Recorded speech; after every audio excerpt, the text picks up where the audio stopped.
वंदे मातरम। ये all India radio है। भारतीय समय के अनुसार रात के 1:15 हुए हैं।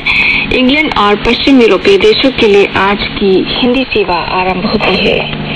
ये कार्यक्रम 7550, 9950 और 6280 किलोहर्ट्ज पर प्रसारित किए जा रहे हैं। श्रोताओं, आज की सभा में आप सभी का हार्दिक अभिनंदन और स्वागत। आइए आपको आज प्रसारित होने वाले कार्यक्रमों की जानकारी दें। सभा की शुरुआत करेंगे आपसे कुछ ही देर में कार्यक्रम चिंतन से। 1:20 पर आप सुनेंगे भक्ति संगीत का कार्यक्रम वंदना। 1:30 का समय रहेगा समाचारों का। तत्पश्चात प्रसारित की जाएगी सामयिक वार्ता और संपादकीय समीक्षा। सभा के अंत में 1:50 पर लेकर आएंगे कार्यक्रम भारत भारती। श्रोताओं, ये थे हमारे आज प्रसारित होने वाले कार्यक्रमों की रूपरेखा। ये ऑल इंडिया रेडियो की हिंदी सेवा है। प्रस्तुत है चिंतन।